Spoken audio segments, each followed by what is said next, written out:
Hola, ¿qué tal a todos? Bienvenidos a su programa Nihana Titani. En esta ocasión, nuestra versión de cuarentena. Y tengo el gusto de tener como invitado al doctor Víctor Rodolfo González Díaz. ¿Qué tal, Víctor? ¿Cómo estamos?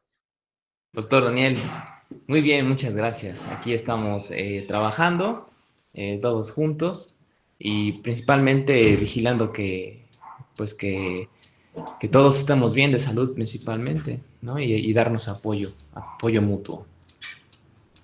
Ah, qué bueno.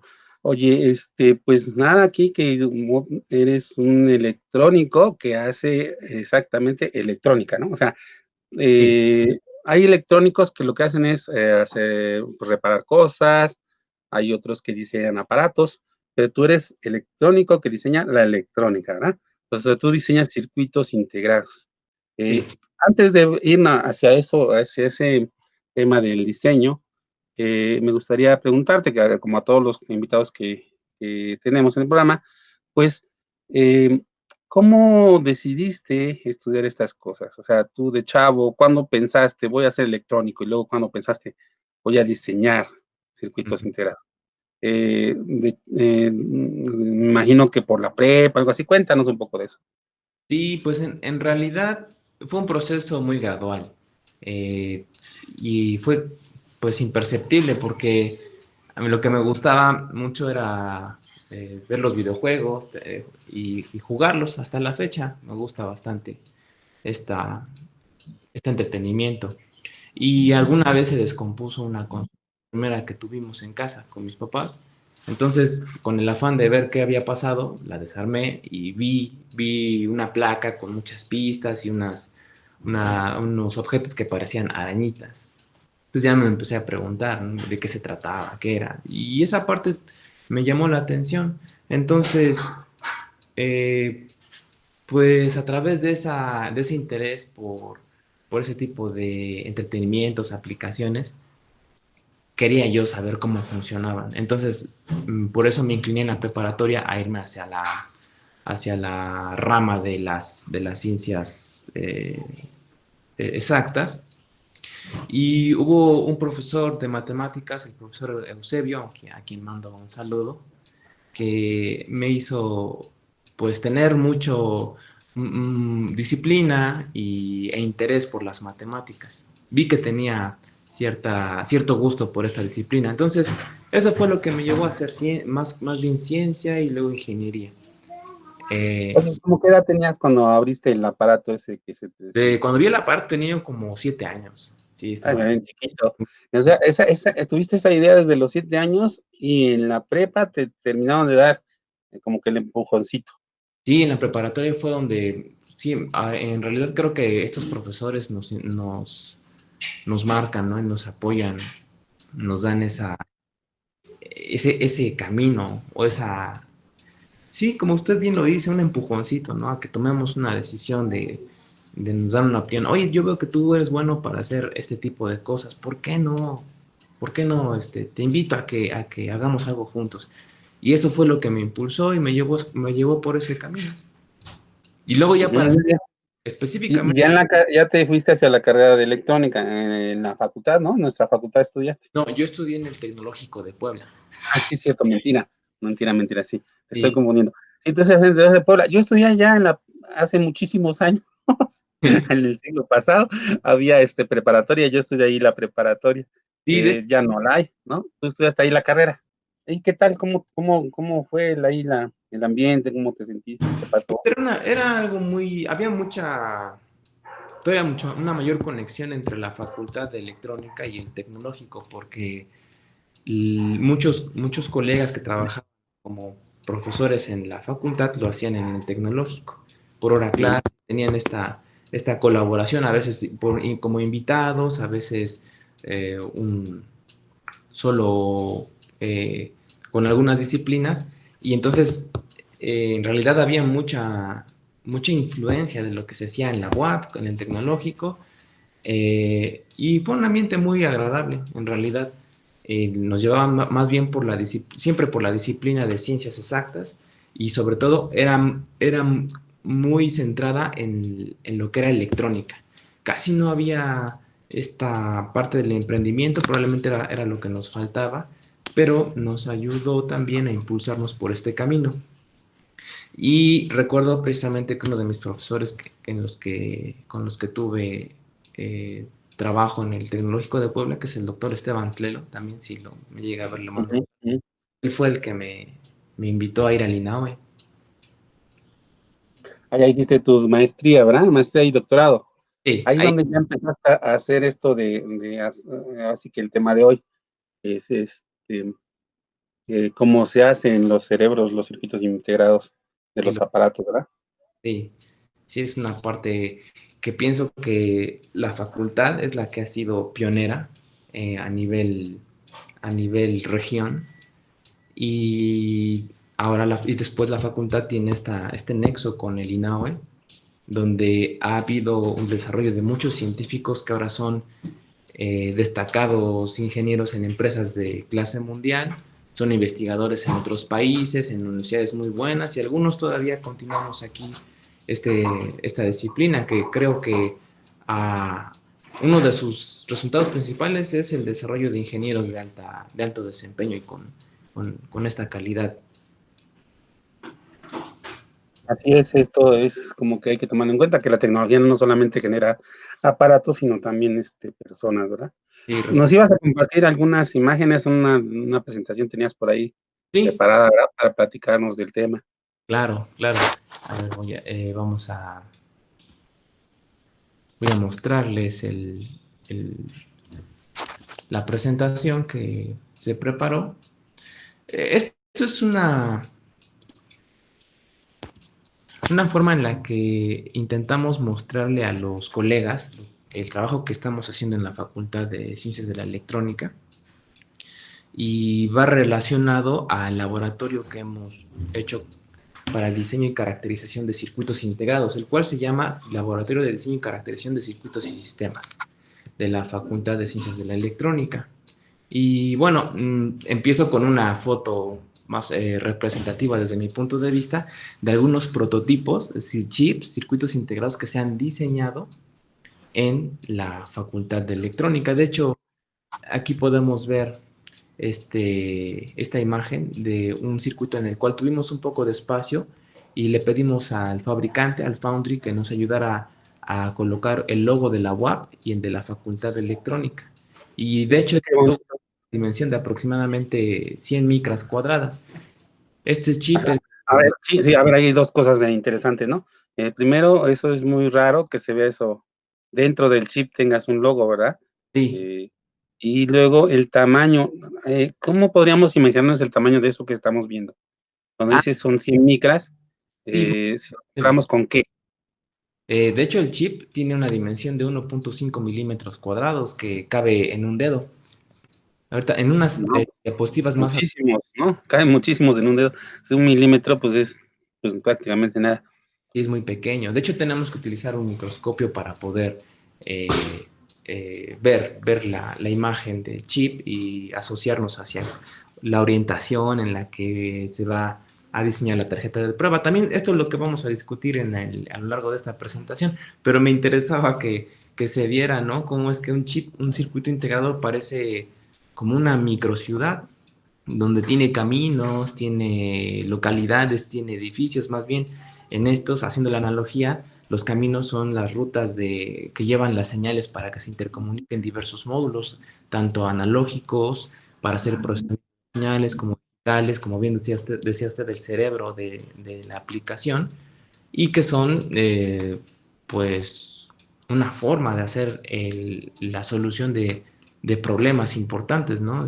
La mayoría de nuestros dispositivos actualmente tienen procesadores, tienen unidad de almacenaje de datos, de conversión del mundo exterior hacia la parte digital y luego nuevamente la traducción hacia un periférico que visualiza o que hace que podamos interactuar con el dispositivo. Pero aquí lo que me interesaba ver es, bueno, en nuestro país, cuál es el posicionamiento que tenemos respecto a la tecnología. Estuve buscando datos de ProMéxico actuales a 2020, 2021, pero todavía no están disponibles. Me imagino que se debe al censo que estuvo realizando durante este año, pero de acuerdo al último reporte de ProMéxico, México tiene una participación importante en la producción mundial de electrónica. Es decir, estábamos entre los 10 primeros lugares que manufacturan y exportan dispositivos al mercado mundial. En realidad no es una exportación muy grande. En el grado de inversión estamos en el límite de los 10 primeros, no hay mucha inversión. Pero respecto a al consumo, somos un gran consumidor. Dentro de Norteamérica estamos dentro de la 22, la cuarta parte mundial. Pero en la producción, Latinoamérica pues tiene el 1%. No, hay que notar que Asia pues va a dominar esta tecnología en las próximas décadas.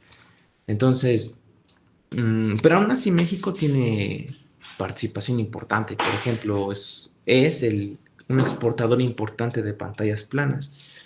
También es un exportador importante de equipos de audio.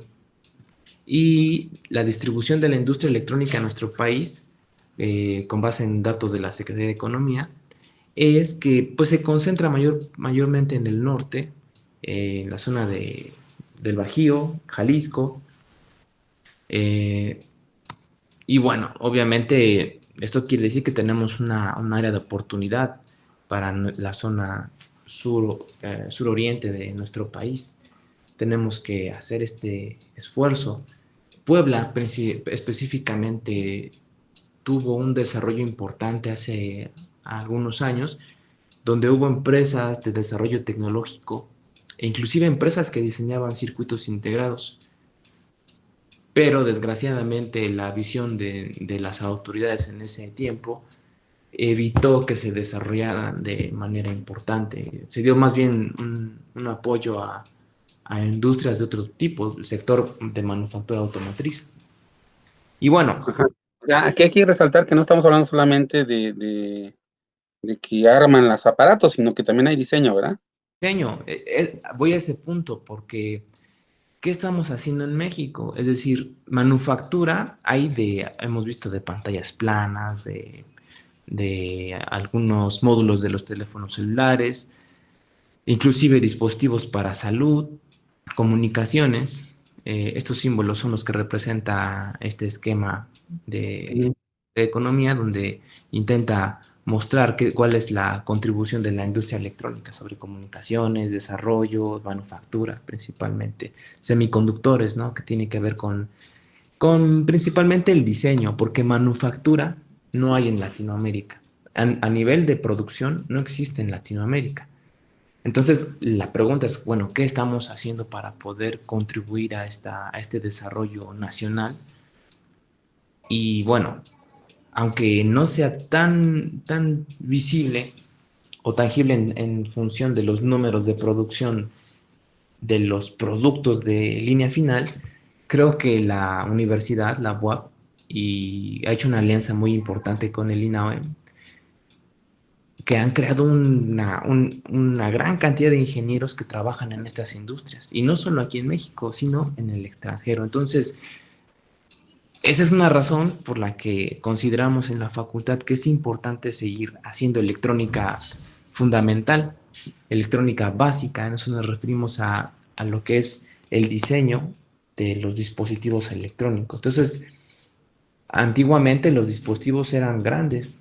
Los primeros transistores, diodos eran de tamaño grande, consumían mucha energía, se podían integrar muy pocos en un área relativamente pequeña, pero obviamente no se compara con el tamaño que tienen ahora los dispositivos y la gran cantidad de aplicaciones y sistemas que se pueden integrar en un solo chip.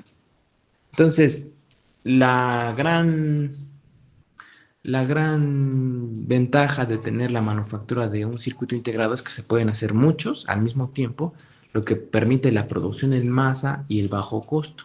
Esto se hace a través de un sustrato semiconductor que podemos pensarlo como una superficie de vidrio, como vemos en esta imagen, sobre la cual se depositan materiales, se someten a procesos químicos a través de patrones geométricos o la creación de líneas, cuadros que nos llevan a la manufactura de los dispositivos. Pero entonces, como usted me preguntaba, o sea, se manufacturan. Y la respuesta es no, no hay fábricas de circuitos integrados en México ni en Latinoamérica. Pero entonces la pregunta es, ¿podemos participar en esta industria de desarrollo? Y la respuesta es, claro, es obviamente sí. Entonces lo hacemos para reducir la brecha tecnológica entre la manufactura y el mercado, porque alguien debe realizar los diseños. Y realizar el diseño implica, como vamos a ver en algunos ejemplos que hemos hecho aquí en el laboratorio, implica resolver un problema a través del fundamento teórico y de la gestión de los parámetros de los dispositivos para que cumplan unas especificaciones y cumplan con la necesidad de la solución y de la persona que adquiere, en este caso de la industria de manufactura y aplicación de dispositivos electrónicos. Entonces en la facultad ya lo hemos estado eh, fomentando con mayor énfasis desde hace unos 10 años, incorporando en la licenciatura en electrónica la disciplina de diseño de circuitos integrados, con al menos 4 cursos optativos que son diseño de circuitos integrados analógicos, el de digitales, y que se concentran principalmente a los fundamentos, lo cual es el principio de un diseño para circuitos integrados.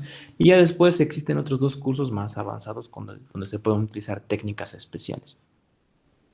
También intentamos incorporar y fomentar el desarrollo del posgrado a través de la maestría en ingeniería electrónica, con opción en instrumentación electrónica, donde hemos hecho algunos diseños específicos para resolver problemas principalmente de micropotencia actualmente.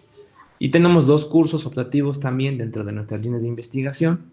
Y no hace mucho se creó el doctorado en investigación aplicada a la industria, el cual también tiene cursos optativos para fomentar esta disciplina de diseño de circuitos integrados.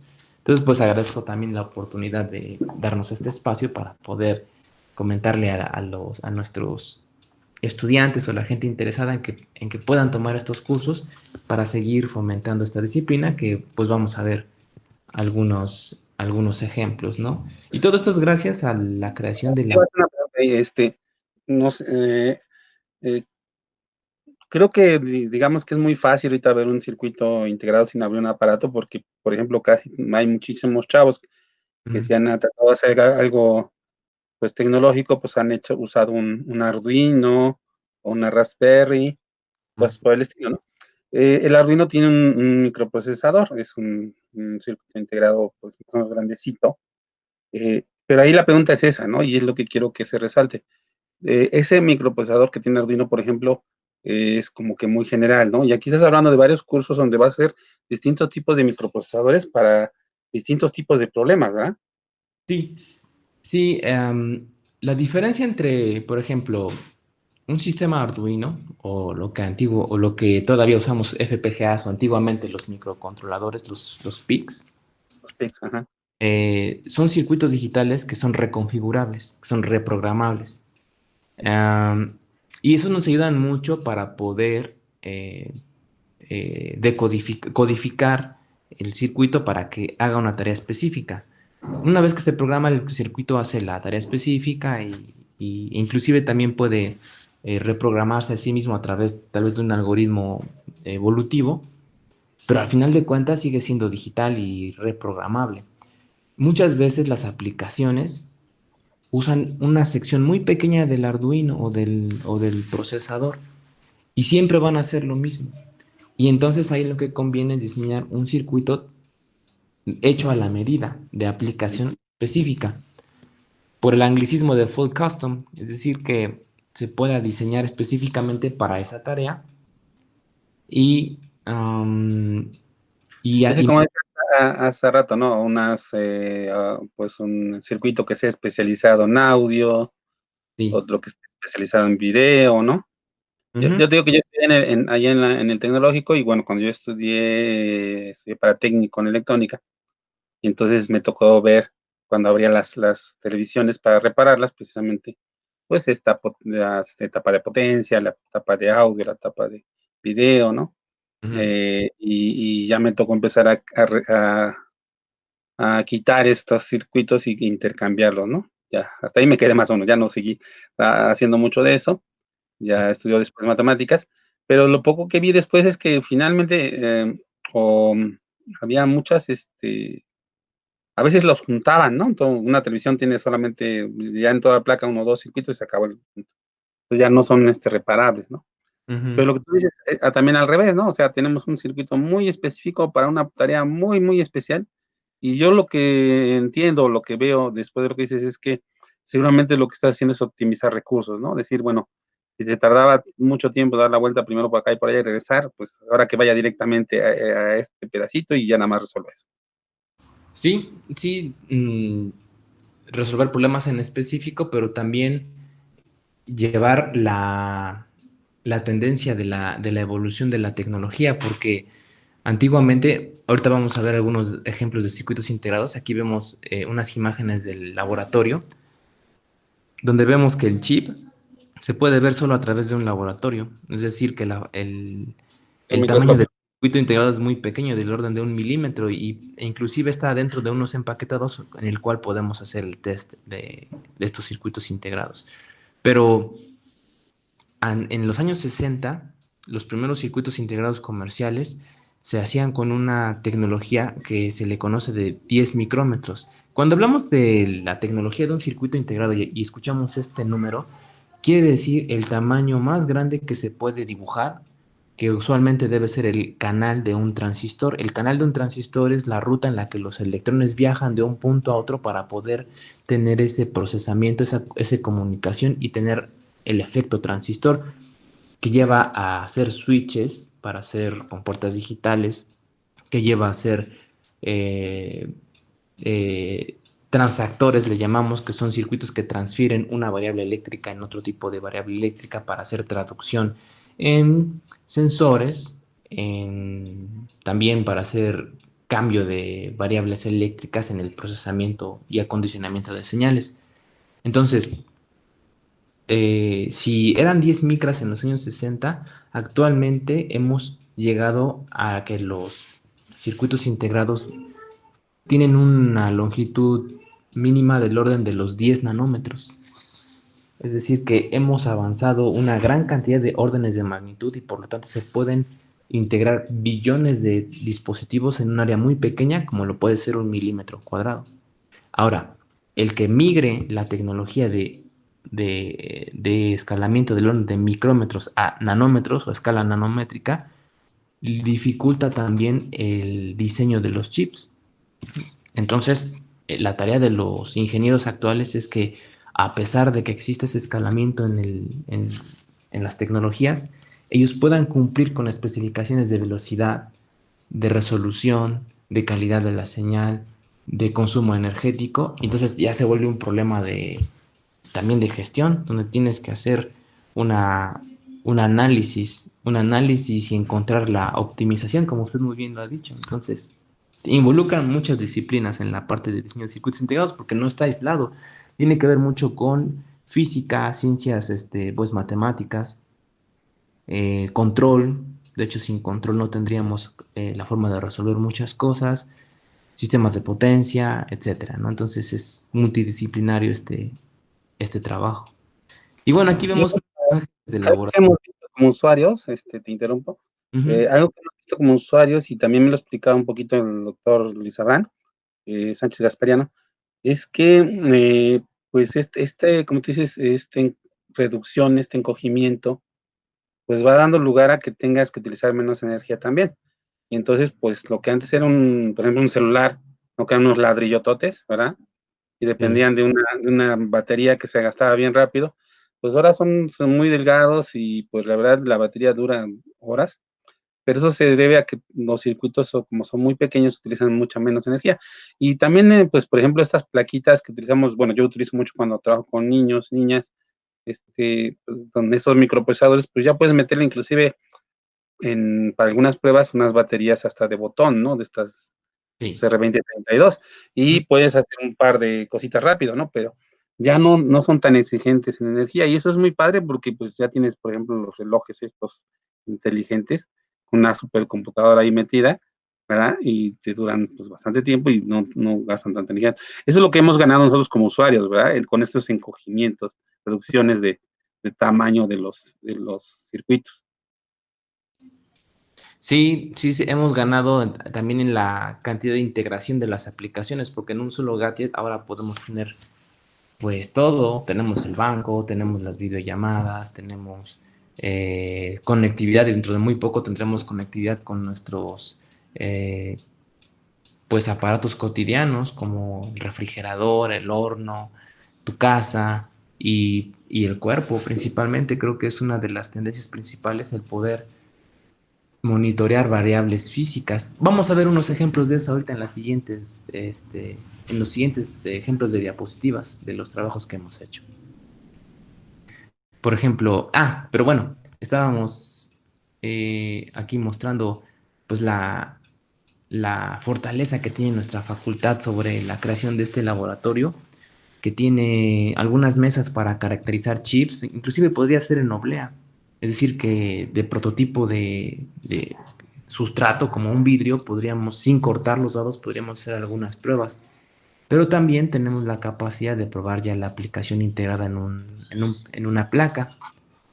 Y tenemos equipo especializado también para medir señales con mucha calidad. Sí, quiere decir que necesitamos una resolución muy, muy pequeña para poder identificar esa, esa calidad de los dispositivos. Y la facultad cuenta con esos equipos, principalmente analizadores de señales y fuentes de bajo ruido y la estación. Lo hemos hecho a través de financiamientos entre el CONACYT, la UAP con la BIEP y PROMEP. Más de 6 millones de pesos se han invertido en este laboratorio y creemos que pues nos han dado la oportunidad inclusive de tener convenios con las empresas de diseño de software para estas aplicaciones que son líderes en el mundo. Considero que las dos más grandes son Cadence Design Systems y Mentor Graphics. Estas empresas nos dan un soporte, nos donan, entre comillas, un software para que lo usemos en las clases. Entonces los estudiantes trabajan con el diseño de transistores, con modelos industriales. Entonces, aquí el departamento legal de la universidad nos ha ayudado a través de la dirección a firmar estos acuerdos de confidencialidad, porque son modelos industriales, no pueden divulgarse, entonces los estudiantes tienen acceso a estas herramientas de cómputo y pueden diseñar chips. Generalmente los que ya terminan haciendo un prototipo son los estudiantes de posgrado, pero a nivel de licenciatura también hemos tenido casos de éxito. Entonces es muy impresionante la verdad cómo los chicos de licenciatura pueden Y lograr. hay futuro para eso, o sea, es posible que de algún modo pues llegaran a ser pues producidos. Claro, sí, hemos tenido varios casos. Entonces, pues es creo que algo de lo que la facultad puede presumir bastante bien. Y bueno, Ok. aquí lo único que necesitamos generalmente es un financiamiento anual de $6,000, pero estos son por el soporte que nos dan las compañías para tener los modelos, el software. Si tenemos algún problema con los kits de diseño, nos dicen cómo resolverlo, pero al final nosotros somos los que instalamos el software en el servidor del laboratorio y damos soporte a los estudiantes de licenciatura. Si quisiéramos comprar o adquirir estas herramientas como una compañía, tendríamos que pagar alrededor de $3 millones anuales. Entonces, la diferencia entre cantidades de la donación académica hacia el uso de la industria, pues es muy grande. Creemos en verdad que es un beneficio que la Facultad de Ciencias de la Electrónica, pues está dando a sus estudiantes. Y bueno, esto nos lleva a que estamos como miembros de usuarios de este tipo de software, donde existen prácticamente universidades norteamericanas, algunos en Brasil, Chile, tiene algunas cosas también interesantes, Argentina, pero bueno, generalmente el que domina es Estados Unidos en América. Y en el mundo, pues Y está, esas serían como las potencias en este tipo en esta disciplina del diseño de circuitos, sería Brasil y Argentina y Chile, aquí en Latinoamérica, sí, aparte de Estados Unidos, obviamente, sí, nosotros, pero Brasil aparte nos de llevaba una ventaja importante, pero creo que hemos también hecho trabajo importante y ya estamos contribuyendo también con recursos humanos principalmente, creo que es lo más importante. Ujú.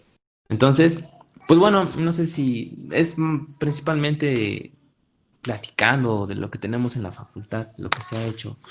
gracias Ujú. al trabajo en equipo y al soporte que tenemos de nuestras autoridades, que hemos podido hacer prototipos como los que vamos a ver a continuación.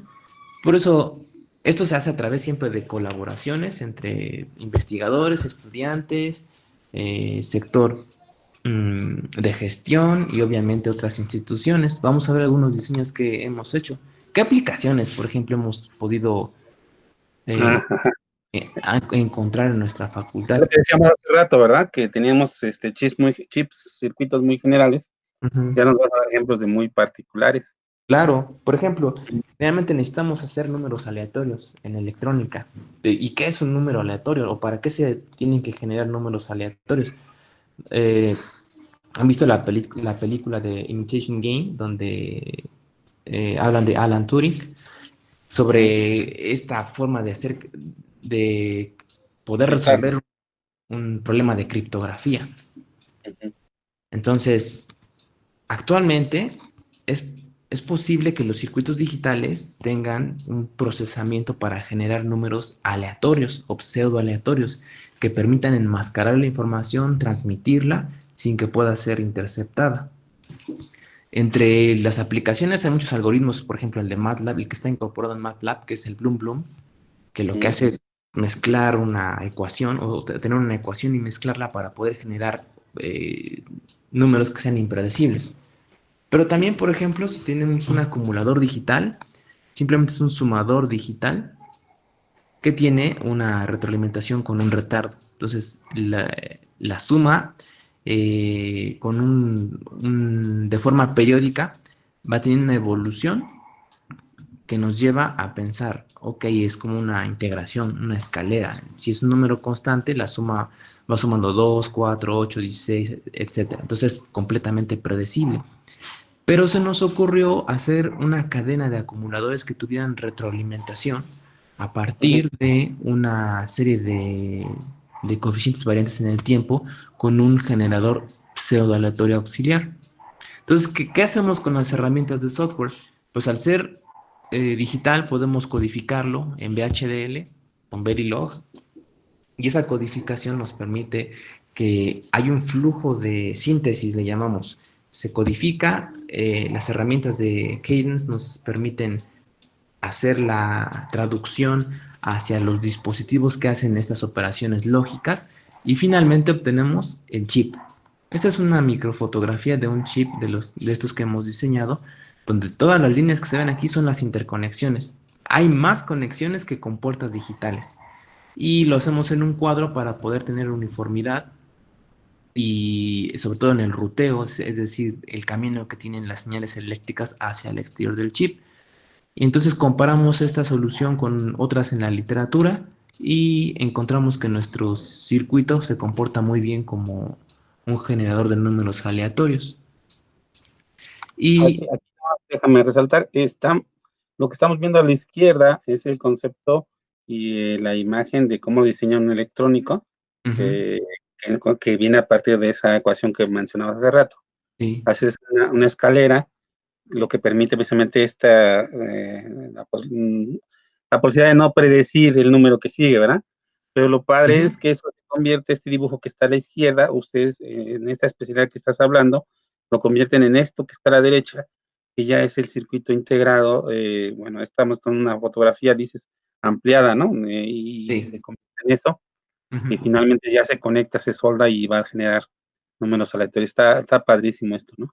Sí, de hecho eso se integra en algunos, puede integrarse inclusive solo en los algoritmos, es decir, tengo un algoritmo que lo integro en el procesador y hace esta creación de números aleatorios. Pero si yo necesito tal vez un token, únicamente un chip que sea un token que genere números pseudo aleatorios, a través de una semilla puedo hacerlo. Entonces, el token lo puedes vender en centavos y haces Ujú. millones de tokens y es un ejemplo, ¿no? De cómo puede ser distribuida esta idea.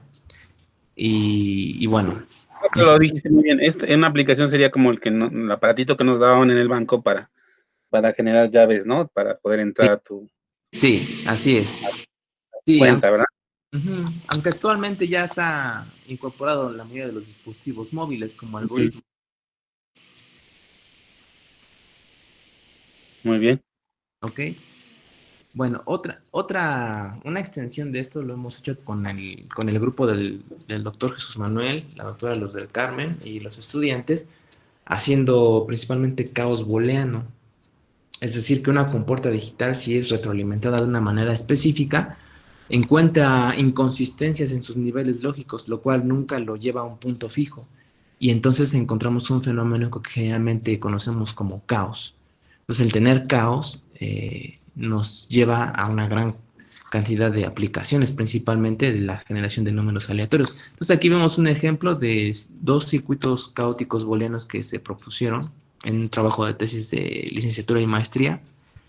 Y la evolución de estos estados lógicos nos llevan a ecuaciones en las que no se encuentra un punto fijo si se consideran los tiempos que tarda la señal en propagarse de las salidas a las entradas de las compuertas digitales.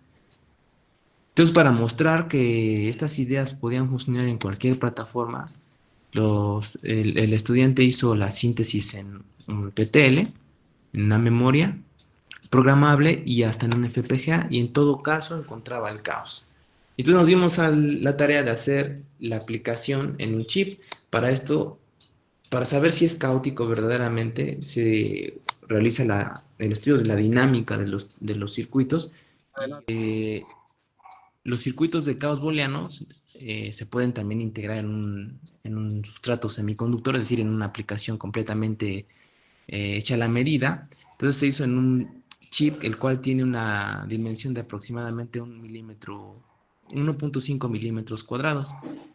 Este chip fue en el que incorporamos el logotipo de la facultad y vemos como los osciladores caóticos booleanos tienen una dimensión muy pequeña, del orden de 60 y 90 micras cuadradas.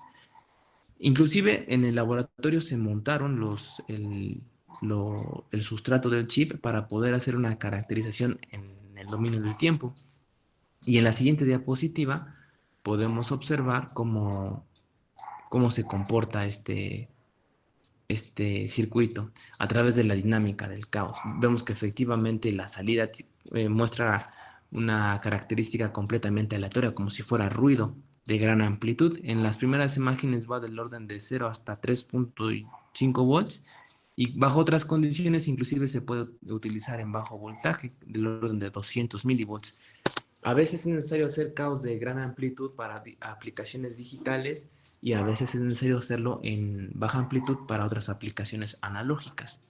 Entonces, bueno, pues es algo que pudimos hacer en el laboratorio con éxito. Y en la siguiente imagen, eh, pues nos hacemos referencia a lo que hemos hecho en el posgrado sobre gestión de micropotencia, otra aplicación de los circuitos integrados.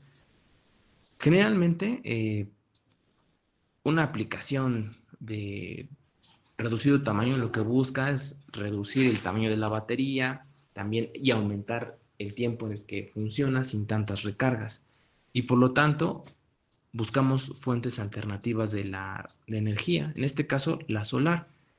Es decir, hacer un circuito que recolecte la energía solar, pero no únicamente que la traduzca de la radiación en fotones hacia electrones movibles en un circuito o en un capacitor, en una parte de almacenaje.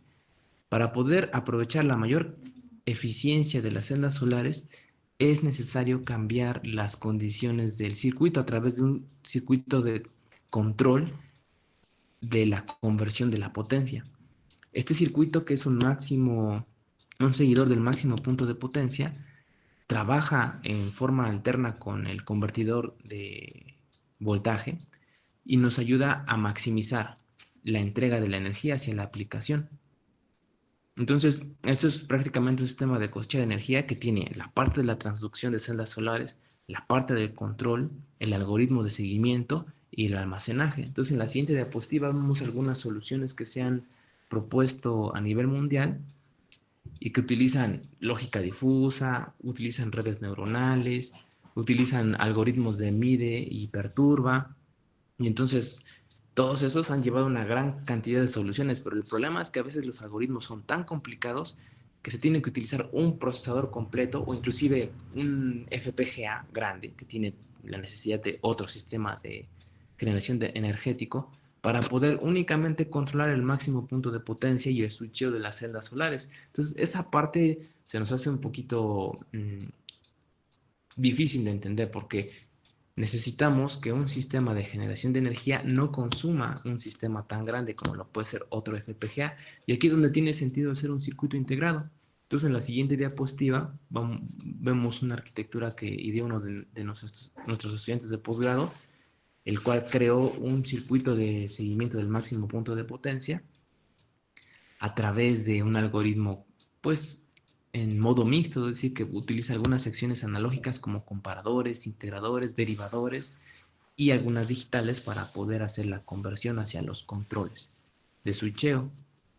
Y esto ya nos lleva al control de un convertidor de potencia del tipo reductor, y pues hemos encontrado resultados muy importantes. Inclusive el estudiante publicó un artículo en colaboración con nosotros solo sobre el modelado de la celda solar para ese tipo de aplicaciones. Lo publicó en uno de los journals más importantes actualmente en electrónica. Entonces él es estudiante de maestría y bueno, es un caso de mucho éxito. Y en la siguiente diapositiva podemos ver la idea que estamos trabajando sobre la integración del algoritmo ya en un chip. Es decir, en lugar de utilizar un FPGA, ya tenemos un chip que es específicamente para este trabajo. Entonces, si quisiéramos hacer un arreglo de celdas solares para seguir el máximo punto de potencia y lo queremos vender, un FPGA costaría miles de pesos. Un chip, una vez que ya se tiene eh, fabricado en lotes de miles de chips, puede costar unas cuantas centenas de pesos. Y eso nos puede ayudar a reducir el costo y, bueno, obviamente la propiedad intelectual que tenemos aquí es algo muy importante que nos lleva a inclusive poder ofrecerlo a otras compañías. Entonces, estos son resultados ya del diseño con el software, y hemos tenido resultados muy buenos que también están siendo publicados y bueno, creo que es algo que también se puede hacer muy bien desde el nivel de posgrado. En la siguiente diapositiva podemos ver cómo hemos extendido la idea. Esto ha sido en colaboración con el INAOE sobre un sistema de recolección de energía, pero no solo de celdas solares, incluyendo tal vez un generador de radiofrecuencia con una antena. Está un generador termoeléctrico, el que dice TEG, aquí en la parte izquierda, y vemos cómo son fuentes alternas de energía. Llegan a un circuito de control, el cual elige cuál es la que tiene mayor densidad energética y después lo controla para poder llegar a un punto en el que la eficiencia es máxima. Entonces vemos que tiene muchos bloques, tiene convertidores de energía, tiene generadores de fase, tiene osciladores que nos llevan a el esquema completo del sistema de recolección de energía. Y en la siguiente imagen podemos ver un, un prototipo que se diseñó y manufacturó en el proceso de 180 nanómetros. Entonces vemos ahí cómo las secciones, lo que se ven como cuadritos, todo eso son los bloques de conversión, de gestión de energía, los osciladores, y son los que provocan que se pueda recolectar energía desde otras fuentes. En la siguiente diapositiva vemos cómo se ha hecho la caracterización a nivel experimental con una tarjeta de pruebas, y sí hemos encontrado que puede recolectar energía con muy buena eficiencia. Hemos logrado hasta un 90% en algunas condiciones. Tiene que ver también con el número de etapas que se tienen en la recolección energética. Lo hemos hecho esto con el doctor Rafael Flores y el doctor Guillermo Espinosa de INAUE. Entonces, también la facultad ahí tiene esta colaboración con otros colegas de otras instituciones. Entonces, en la siguiente diapositiva también podemos, algo muy importante que decíamos cuando usted me mencionaba sobre que ahora los dispositivos pueden conectarse con otras cosas y monitorear otras cosas. Y una de ellas debe ser el estado de salud. ¿Cómo podemos saber que una persona tiene un problema? Y en el caso de una enfermedad muy persistente, que es la isquemia cardíaca, existe un problema en particular, porque en la siguiente diapositiva se puede ver que la isquemia cardíaca es una obstrucción de las arterias que bombean la sangre afuera y desde el corazón. Pero la isquemia cardíaca tiene un problema al ser asintomática, es decir, hay personas que no tienen síntomas y sin embargo ya cuentan con el padecimiento. Entonces pueden vivir mucho tiempo con el padecimiento y qué es lo que hace tener esta obstrucción, que el músculo corazón va muriendo de forma gradual en el punto en el que ya no puede dar los impulsos eléctricos para poder bombear la sangre y entonces llega un infarto al miocardio. Entonces, una, una, una necesidad es poder monitorear estas características o estos padecimientos a personas que inclusive parece que no tienen el problema. Pero generalmente hacer este diagnóstico requiere de un electrocardiograma. Y para eso hay que ir a un lugar donde te hagan un electrocardiograma. Entonces buscamos hacer un sistema que sea lo más portable posible para poder hacer la detección temprana y que se pueda inclusive comercializar en un dispositivo pequeño que se pueda conectar tal vez con el teléfono, con la computadora y te hable sobre el diagnóstico que se está teniendo en el momento. Entonces, en la siguiente diapositiva podemos ver cuál es la idea del algoritmo.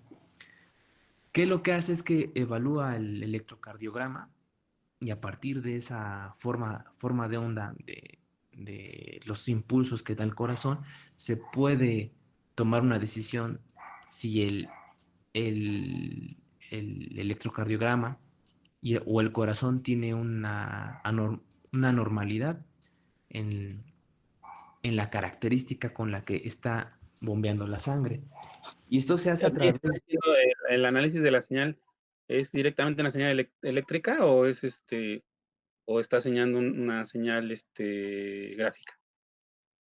No, eléctrica. O sea, tiene que ser medido a través del electrocardiograma como con electrodos en el cuerpo y se tiene el ECG.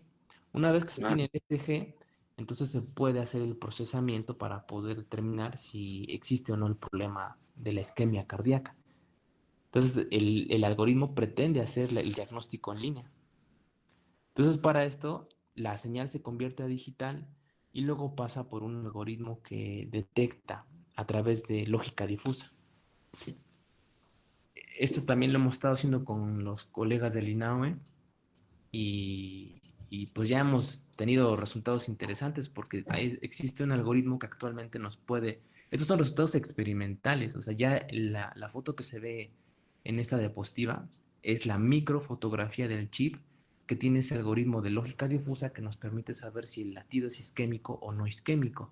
Pero esto es una vez que ya tenemos el latido representado en forma digital y vimos que tiene muy buenas características para aumentar la confiabilidad con la que se puede realizar el diagnóstico. Entonces, esto digamos que es una aplicación que puede incorporarse en un dispositivo portátil para poder indicarle a alguien si tiene o no el problema isquémico, pero inclusive podría extenderse a un dispositivo que pueda decirle a la persona, ok, tú tienes un evento isquémico, necesitas tu medicamento. Porque otro problema con la isquemia cardíaca es que generalmente las personas se tienen que medicar o tienen que tener dosis con base en la forma del padecimiento. Y entonces lo que ocurre con las drogas o las medicinas es que hacen que el paciente de forma gradual vaya perdiendo sensitividad al medicamento. Entonces lo que habría que hacer es administrarle únicamente cuando tiene eventos isquémicos. Entonces una forma de hacerlo es medir si tiene evento isquémico, retroalimentar y dar la dosis. Entonces para esto se necesita algo en el corazón que pueda estar detectándolo e indicándole cuándo y cómo debe medicarse. Pero obviamente una persona para poder tener movilidad, para poder tener una calidad de vida, difícilmente podría estar pegada a un bueno, a la máquina que hace el una electrocardiograma. máquina que generalmente son estorbosas, ¿no? Grandes.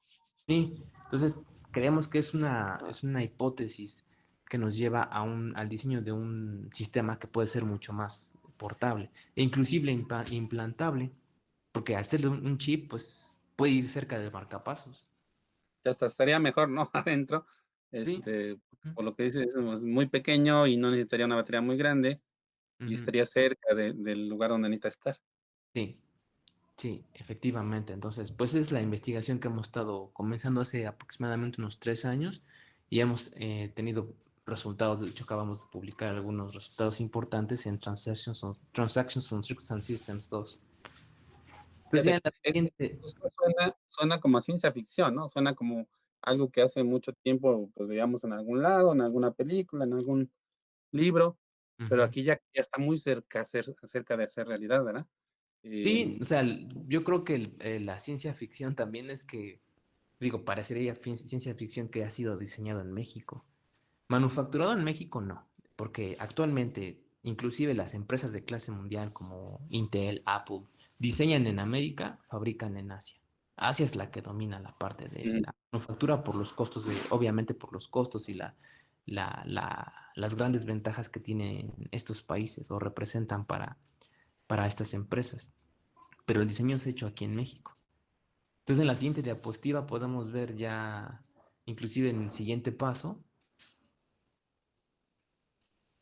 que nos lleva hacia... Ah, bueno, esta es sobre la caracterización del mismo descriptor, pero ahora hecho con mayor resolución, resumiendo su desempeño, que tiene un consumo energético de 300 nanowatts, en un área de más o menos, bueno, aproximadamente son 400 micras cuadradas, que son 0.14 milímetros cuadrados, operando en una frecuencia de 250 Hz y utilizamos un número relativo muy bajo de celdas estándar, que es la parte del chip digital.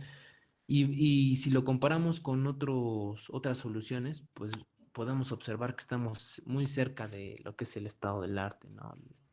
Que podemos competir con otras soluciones ya existentes, los cuales no han podido integrar de forma eficiente un algoritmo para la detección de este padecimiento. ¿Por Entonces, qué menciona ahí MATLAB? Que no dice implementación. ajá, porque lo que hacen algunos es hacer el sistema, recoger el electrocardiograma, lo convierten a digital con una interfaz, lo Ah, llevan a una computadora y MATLAB hace el procesamiento. ok. Entonces, en el caso nuestro, lo está haciendo el chip. El mismo chip Ujú.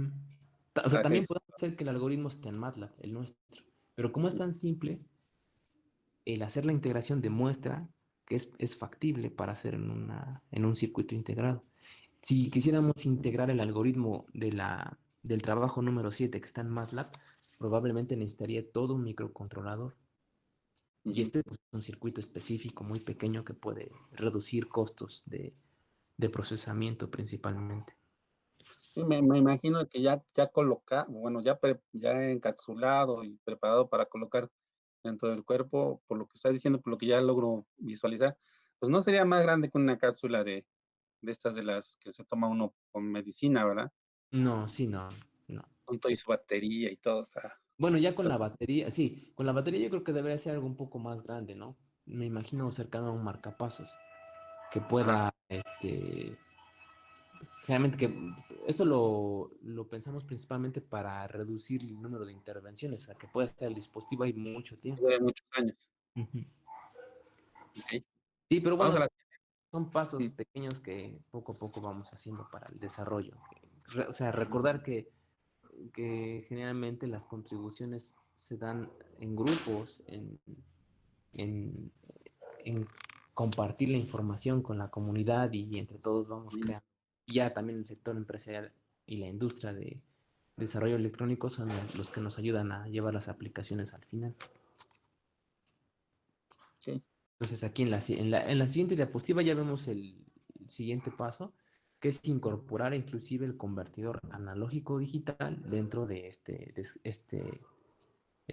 detector de isquemia cardíaca. O sea, no solo está la parte digital, ahora estamos intentando incorporar el que traduce los impulsos eléctricos o mioeléctricos del cuerpo, que son electrones moviéndose, que lo hagan a través de un convertidor analógico digital y luego que lo lleven ya al procesamiento de detector de isquemia cardíaca. Ok. Entonces, esto ya, Traduciendo, tenías que hacer nada más una calculadora que te da un resultado, pero ahora ya tienes la posibilidad de meter los sensores. sí, también incorporar eso. Sí se puede integrar todo. Entonces, vamos paso a paso y estamos en ese punto en este momento, en caracterizar este dispositivo. Ok. Pero bueno, esperemos que pronto tengamos tiempo. y la oportunidad de reincorporarnos a los laboratorios para El hacerlo. laboratorio, ¿verdad? Ese es el Y, problema. y aquí en casa no, eso no lo podemos. Es lo que desgraciadamente tenemos ahorita como dificultad, que la parte experimental pues está sufriendo retrasos. Ujú. Pero Sí, bueno, porque no solamente es que sea muy pequeño, sino que también debe de estar libre de polvo, ¿no? no en este ¿O no? caso, como ya vienen integrados, se le llama Ah, pasados. Quiere decir que vienen con una película especial que pueden trabajar bajo cualquier ambiente. ujú, Pero sí necesitamos los instrumentos de medición, que es un analizador lógico. Las fuentes las hemos inclusive diseñado nosotros para estos ujú. dispositivos, pero el analizador lógico y las mesas es lo que Sí. necesitamos para poder hacer la caracterización. Fíjate, no me imagino los compañeros de biológicas, ¿no? Que tienen ahí ves que tiene el bioterio donde tienen los animalitos. Y ellos Ellos tienen, no van a poder dejar de ir porque pues tienen que alimentarlos, ¿no? Si no se le mueren a los ratoncitos y esas cosas. En tu sí, caso, pues, puedes dejar acá tirado y no pasa nada más que se llena de polvo, pero sí, pues no puedes avanzar, ¿verdad? sí, no, sí, ese es, pero no, podemos ir avanzando en otras cosas, ¿no? Eso también, Sería. fíjate, es algo muy interesante lo que acaba usted de mencionar. Diseño electrónico lleva inclusive hasta que puedes trabajar en tu casa. De hecho, el software de las herramientas tienen la restricción que lo podamos utilizar únicamente en campus. Entonces, se ha podido utilizar en biblioteca, en la facultad, en CCU. Mientras sea red web, se puede utilizar. Mm. Pero ya estando desde casa, hasta por ahora no ha sido posible, pero estamos gestionando eso también con nuestras autoridades. A ver si Eso, podemos porque no tener se un puede día. estar en casa, no se puede salir, ¿no? De la casa. Sí, ajá. Pero inclusive las compañías contratan a gente para que hagan diseños desde sus casas. Eso también puede ser una ventaja de la disciplina. Muy bien. Sí, pues en la siguiente diapositiva, creo que ya es ya nada más el último ejemplo que quiero mostrar, es sobre convertidores de forma analógico-digital. Generalmente un convertidor analógico-digital utiliza una operación, por ejemplo, la integral, una integral que es una una operación fundamental la necesitamos para hacer ese tipo de convertidores. Entonces se nos ocurrió utilizar un integrador el cual tuviera una red que mejora las características del circuito a pesar de las limitantes en velocidad, en, en principalmente en velocidad y la exactitud con la que puede hacer el procesamiento. Entonces esta idea inclusive la patentamos y aquí tenemos dos patentes nacionales de esta. Y ya después que nos dieron la patente, procedimos a hacer el diseño de la aplicación. Y en la siguiente se muestra ya una arquitectura completa de la aplicación de ya de un convertidor que es del tipo de sobremuestreo. Este tipo de modulador lo que hace es que la señal de ingreso que lleva nombre de sub i es pasada por filtros analógicos. No es digital, o sea, lleva completamente amplificadores con transistores, resistencias, condensadores y luego lo discretiza a nivel digital. Una vez que va a nivel digital, tiene pocos niveles de cuantización, quiere decir que son poquitos bits, poquitas rutas digitales, pero tiene toda la información modulada en tiempo. Ujú. Eso lo que hace es que sea muy veloz y que pueda distinguir señales con muy bajos niveles de amplitud e inmersas en ruido. Entonces, en la siguiente diapositiva Antes de mostramos. avanzar, esto lo que sería una analogía de lo que estás hablando es lo que hacíamos con los discos de acetato y luego lo que Ujú. pasó a ser la música digital, como los MP3. ¿Crees que Sí, tenía de hecho, el modulador Delta sí, sí, no te escucho? bueno, ¿Sí? ¿Ok? sí, lo perdí tantito, pero ya lo. Ajá. Ajá, me Bueno, decía de ahora los discos de acetato. sí, lo que acabas de explicar, de que tenías una señal con muchas características que las va discretizando para tener una señal digital. Ujú. Decía, esto es como lo que se hace entre la música que hacía un disco en acetato y la música digital, porque decías que no se perdían las características importantes, ¿verdad? Así es. Sí, de hecho, la música digital o la digitalización se dio gracias a los convertidores de sobremuestreo. y llevaron a tener resoluciones en audio por encima de los 22 bits y entonces lo que hace que tengamos los MP3, ahora que tengamos la compresión de los datos para música y que exista Spotify, que exista iTunes, que existan todas estas plataformas donde puedes almacenar en servidores la información de audio de mucha calidad. Entonces, pero para eso son imprescindibles los convertidores analógico digital. Ok. Y la Entonces, siguiente, temas de entonces. audio de conversión, pues deben de llevar chips específicos con muy buen desempeño. Entonces, aquí vemos una fotografía del chip, que es lo que se muestra en la imagen con muchos colores. Ese es lo que le conocemos como patrón geométrico o layout del circuito integrado, una vez que se diseñó. A la derecha está la microfotografía comparando ya la realidad, o sea, lo que se pudo obtener. Cuando llegó el chip a México, Mm, lo primero que hicimos fue intentar sacarle fotos y para esto nos ayudaron algunos colegas con instrumentos especiales para poderla tomar de escala nanométrica. Y el chip en realidad es muy pequeño, ese va encapsulado en la imagen que se ve en la parte inferior. Ya el chip está encapsulado en una tarjeta de pruebas con la cual pues ya podemos hacer nuestra caracterización para ver qué tan bueno es. Este e- fue ese cable azul, eso como que nos puede dar la idea, ¿no? O es, ¿cuál es el que sería equivalente a un jumper, el azul o el blanco? el azul porque el azul es un SMA, es un conector pequeñito que lleva la señal hacia el reloj, que es el instrumento que se ve arriba, el que A dice, su vez, como de un milímetro, ¿no? sí, sí, Ujú. son Y lo pequeños. que estamos hablando del chip es lo que está allá adentro en el centro de esa cosa, de esa Exactamente. capa, como dice. Sí, esa caja mide aproximadamente 3 centímetros y entonces por eso tenemos que usar en algunas ocasiones agujas para poder llegar a puntos específicos de test del chip si queremos hacer caracterización de radiofrecuencia, ver niveles de ruido, etcétera. Entonces, como es tan específico, sí ayuda mucho el material que tenemos en el laboratorio. Y entonces tienes que tener muy buen pulso. Para eso son las máquinas, para eso es la estación de trabajo. Esa es la que O sea, nos... no puede De hecho, serlo de a mano, ¿verdad? sí, Prácticamente.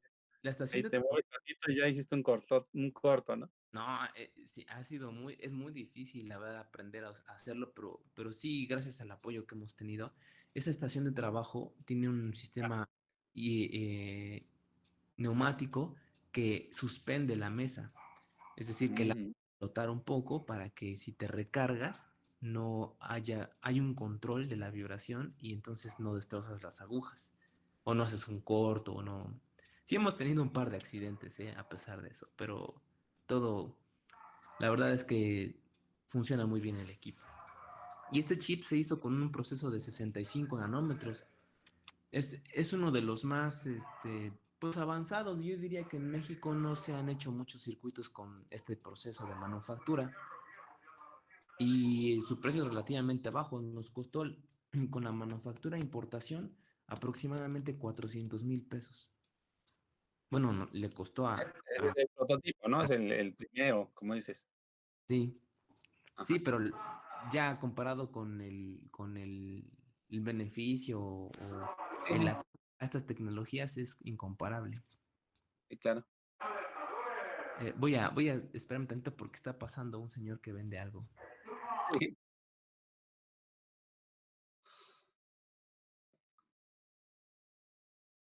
Ya, y ya pasó. Estaba muy cerca. No sé si lo llegó a escuchar usted. Sí, sí, ya ahorita ya se fue. Ese fue. Ok.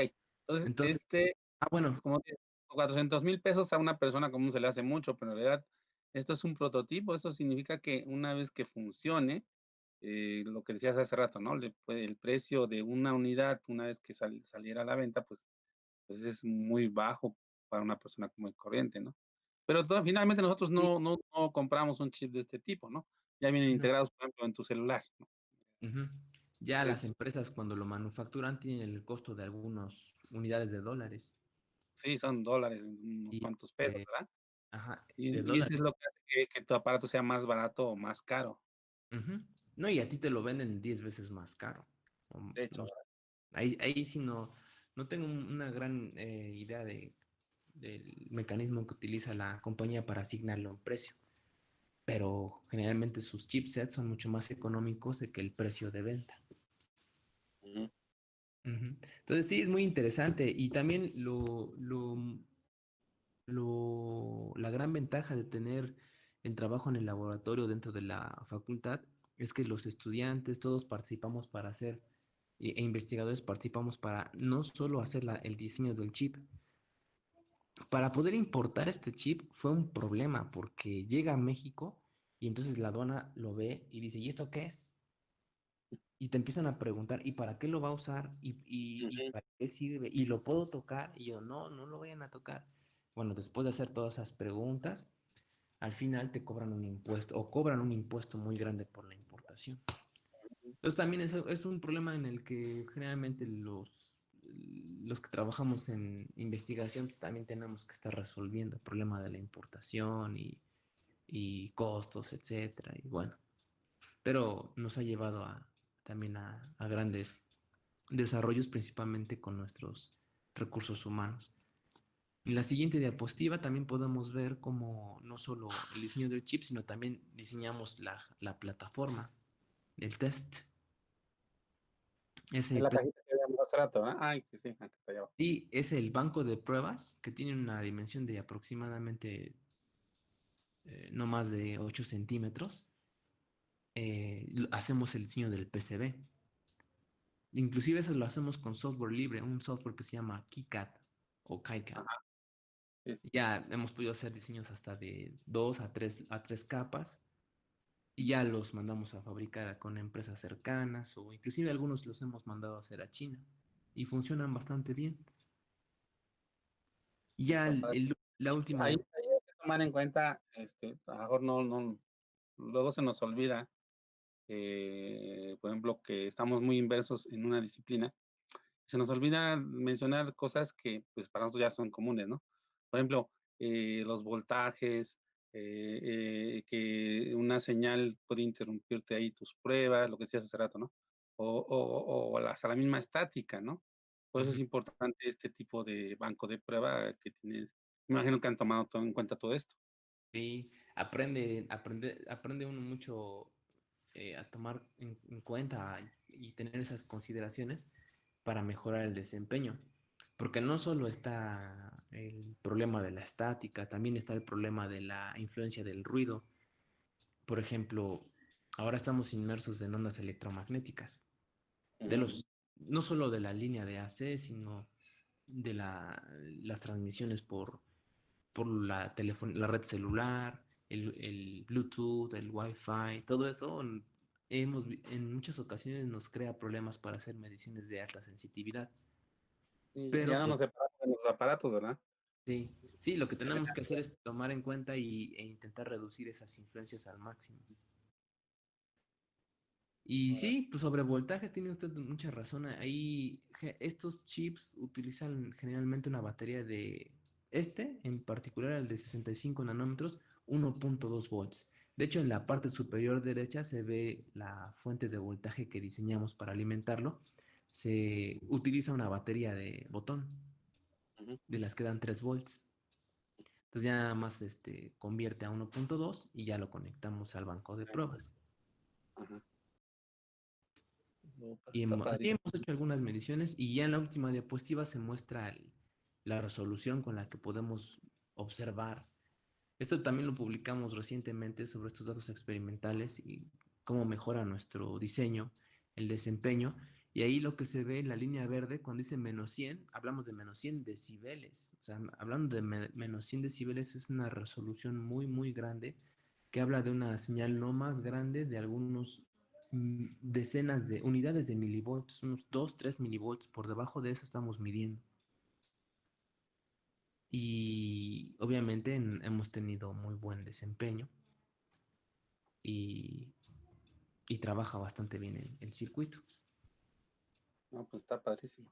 Sí, sí, la verdad es que todo este trabajo es interesante porque los estudiantes de licenciatura y de posgrado tienen acceso a las herramientas, al conocimiento, y generalmente los que terminan van al INAOE o van a otros posgrados nacionales o internacionales. Muchos de mis estudiantes ahora están en Europa haciendo posgrado Algunos se han incorporado a la industria de diseño y bueno, pues creo que es algo que es importante resaltar. Oye, pues está muy padre, así que volvamos a la cámara. No sé si Sí, tú ya, me puedes ver. Eh, a mí ya lo puedo ver, ¿no? ¿qué podemos ir concluyendo con esto?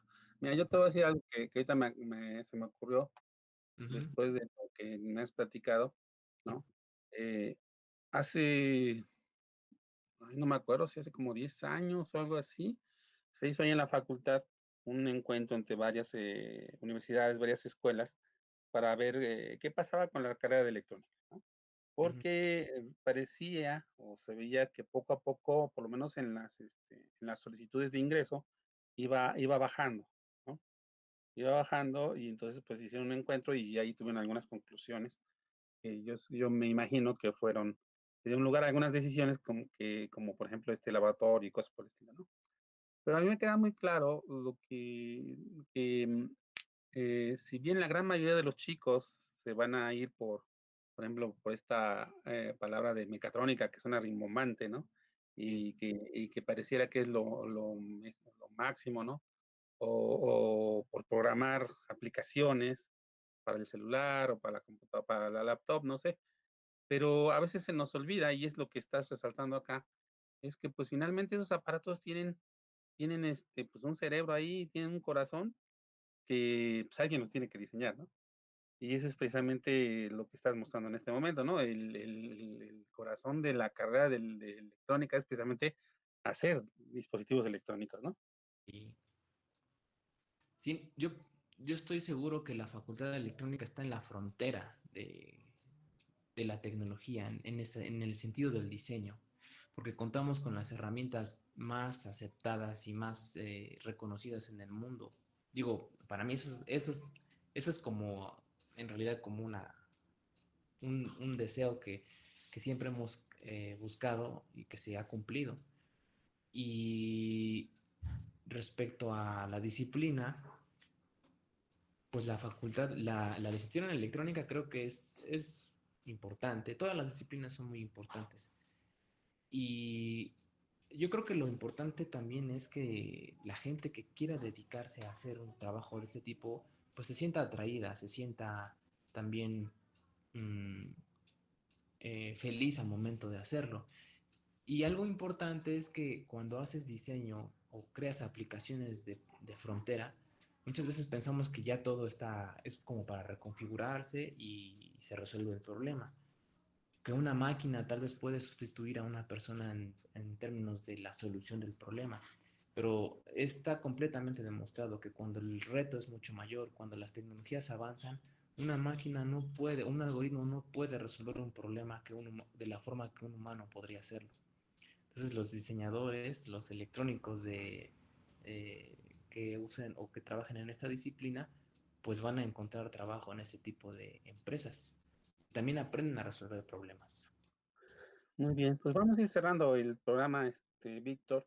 Sí, gracias. Yo creo que, ahora que logremos algo parecido a la normalidad, me da muchas ganas de ir a hacer un pequeño video sobre tu laboratorio, verlo ahí en vivo, ¿verdad? Pero también a lo mejor algunas otras personas quisieran ir a visitarte. ¿Será posible en ese momento? Sí, siempre está abierto. De hecho, el laboratorio siempre está abierto a la visita. Inclusive ha habido oportunidades en que las autoridades están cerca de la facultad y se enteran y los invitamos y van y ven el laboratorio y les gusta bastante. Y sí, la Okey, verdad es que es impresionante okey. Y que en otra México cosa más, nada podamos más, tener. Bueno, si alguien quisiera, pues, preguntarte alguna cosa ya más específica, o proponerte algún proyecto, o invitarte a dar una plática, ¿dónde podrían contactar? sí, mi correo es vicrodolfo.gonzález@correo.wap.mx. Muy bien. Si quiere, también podemos compartir la presentación. Ahí al final venían mis datos. También ahí pueden Okey, yo lo escribirnos. agrego. Muy bien. ¿Sí? Pues muchísimas gracias, Víctor. Nos vamos despidiendo. Te agradezco que hayas aceptado la invitación. Pues no, al contrario, para mí ha sido un honor, principalmente un gusto. y que alguien como usted que conoce muy bien la parte del impulso hacia nuestra ciencia en Puebla, pues que nos haya invitado, ¿no? Y que nos dé la oportunidad de mostrarle a la gente lo que se está haciendo y que, pues insistimos o repetimos que es un trabajo que se logra en equipo.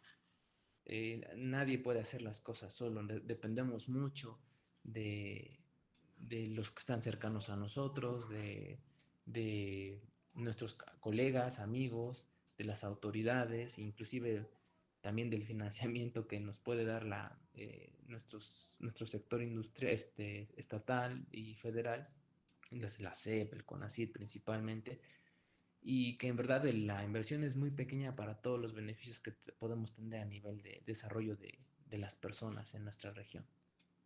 Muchas gracias, doctor. Muchísimas gracias. Bueno, pues nos estamos viendo en la próxima de su programa Nihana Titani.